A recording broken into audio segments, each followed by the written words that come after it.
ঠাকুর, মা, স্বামীজির শ্রীচরণে ভক্তিপূর্ণ প্রণাম জানিয়ে আজকের নিবেদন মাতৃত্বের অমৃত কথা। স্বামী বলভদ্রানন্দ। মুখকে বলা হয় মনের মুকুর বা দর্পণ। মানুষের মন প্রতিফলিত হয় মানুষের মুখে। শ্রী শ্রী মায়ের দেহত্যাগের পর তার প্রধান সেবক স্বামী শারদানন্দজি একবার বলেছিলেন, এত বড় মন আর দেখিনি। স্বয়ং ব্রাহ্মণ পত্নী হয়েও জাতপাত অগ্রাহ্য করে সকল শিষ্য সন্তানের উচ্ছিষ্ট পরিষ্কার করছেন দেখে মায়ের ভাইজি নলিনীদি একদিন আঁতকে উঠে বলেছিলেন, মা গো, ৩৬ জাতের এঁঠো কুড়োচ্ছে। মায়ের স্নিগ্ধ উত্তর, সব যে আমার, ৩৬ কোথা। মায়ের এই সবাইকে আপন করা বিরাট মনটি মুকুরিত হতো মায়ের শ্রীমুখে। তাই কোনো পূর্ব পরিচয় ছাড়াই শুধুমাত্র মায়ের মুখের দিকে তাকিয়েই বহু মানুষ তার মধ্যে চিরকালের আপনজনকে খুঁজে পেত। তারপর পরিচয় যখন হতো, সেই আপনবোধ মায়েরই নিজ গুণে ক্রমশ দৃঢ়মূল হতে থাকত।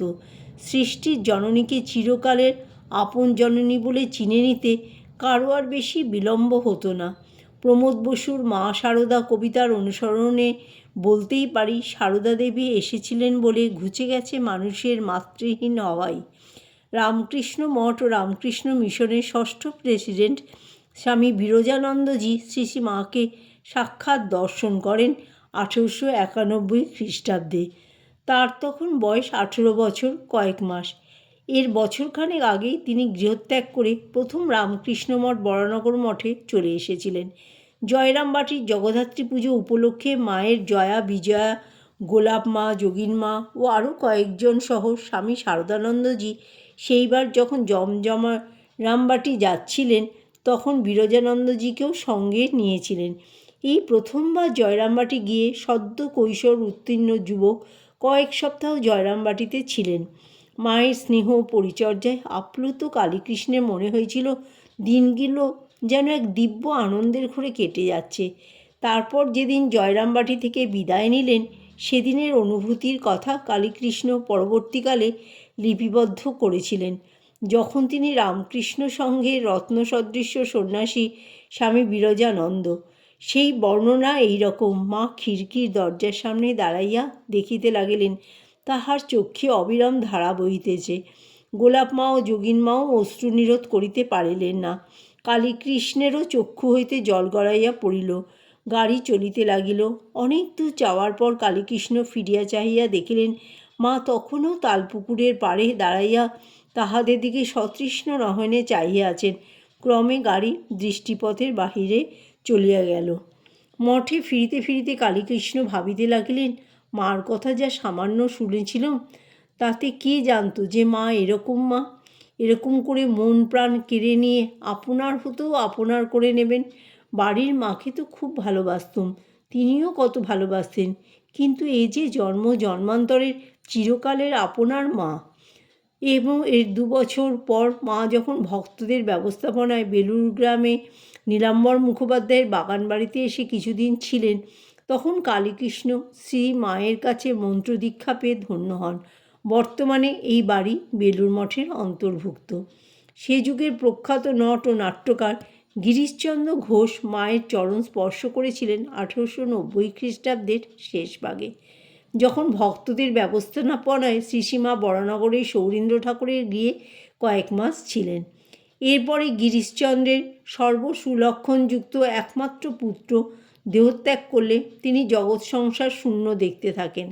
শ্রীরামকৃষ্ণের সন্ন্যাসী শিষ্য স্বামী নিরঞ্জনানন্দ তাকে শোক ভোলাবার জন্য জয়রামবাটিতে মাতৃ সান্নিধ্যে কয়েক মাস কাটিয়ে আসতে বলেন।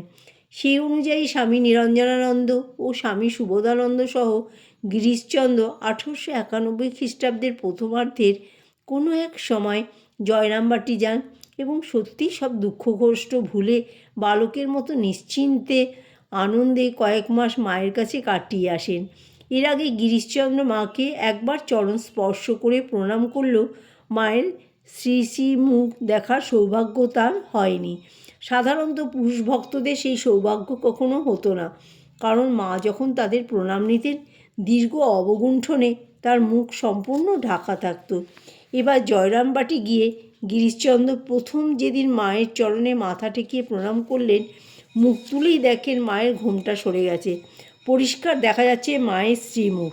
মায়ের মুখে চোখ পড়তেই গিরিশচন্দ্র চমকে উঠে মনে মনে বলে ওঠেন, মা তুমি? এই বিস্ময়ের সঙ্গে জড়িয়েছিল গিরিশচন্দ্রের যুবক বয়সের জীবন মরণ সংকট সংক্রান্ত একটি ঘটনা। কলেরায় আক্রান্ত হয়ে গিরিশের তখন বাঁচার কোনো আশা নেই। সেই সময় তিনি এক রাতে স্বপ্ন দেখলেন, এক মাতৃমূর্তি তার মুখে প্রসাদ ধরে বলছেন, খাও। মাতৃমূর্তির পরনে লাল করা কস্তা পেরে শাড়ি, অবয়ব জুড়ে অপার্থিব জ্যোতি আর মুখে চিত্তহারী স্নেহ, এবং সেই প্রসাদও বড়ই সুস্বাদু। প্রসাদ খেতে খেতে গিরিশের ঘুম ভেঙে গেল, কিন্তু তখনও চোখে ভাসছে সেই দেবী মূর্তি, আর জিভে রয়েছে প্রসাদের আস্বাদ। এরপরেই গিরিশ ক্রমশ সুস্থ হয়ে ওঠেন। এইবার গিরিশ দেখেন স্বপ্নের সেই দেবী আজ সারদা দেবী রূপে সামনে উপস্থিত। তিনি বুঝতে পারলেন এই দেবী এতকাল অন্তরাল থেকে তাকে সতত রক্ষা করে এসেছেন। তবুও মায়ের নিজে মুখ থেকে সত্যটি জানার জন্য ঘরের বাইরে এসে তিনি অপরকে দিয়ে মাকে প্রশ্ন করে পাঠালেন, মা সত্যিই তাকে ওইভাবে কখনো দর্শন দিয়েছিলেন কি না? মা বলে পাঠালেন, হ্যাঁ। এখানে একটা প্রশ্ন করা যেতে পারে, শ্রী শ্রী মা আনুমানিক কোন সময় গিরিশকে ওইভাবে স্বপ্ন দর্শন দিয়ে কৃপা করেছিলেন? শ্রীরামকৃষ্ণ গিরিশচন্দ্রের চৈতন্যলীলা নাটক দর্শন করতে তার থিয়েটারে এসেছিলেন 1884 খ্রিস্টাব্দের 21শে সেপ্টেম্বর, এবং সেই সূত্রে ক্রমশ গিরিশচন্দ্র রামকৃষ্ণ জগতের একটি বিশিষ্ট চরিত্র হয়ে ওঠেন। গিরিশের ওই কলেরা রোগ ও স্বপ্নদর্শন এরও বেশ কয়েক বছর আগের। কাজেই সারদা দেবীর যে অনন্য মাতৃস্নেহ বিতরণ লীলা জগৎ প্রত্যক্ষ করেছে শ্রীরামকৃষ্ণের দেহত্যাগের পর 34 বছর ধরে, সূক্ষ্ম জগতে তার সূচনা হয়েছিল শ্রীরামকৃষ্ণ স্থূল শরীরে থাকাকালে। অর্থাৎ শ্রীরামকৃষ্ণের লোককল্যাণ ব্রতে মা অংশগ্রহণ করতে শুরু করেছিলেন শ্রীরামকৃষ্ণের দেহত্যাগে বেশ কয়েক বছর আগে থেকেই। জয় ঠাকুর, জয় মা, জয় স্বামীজি।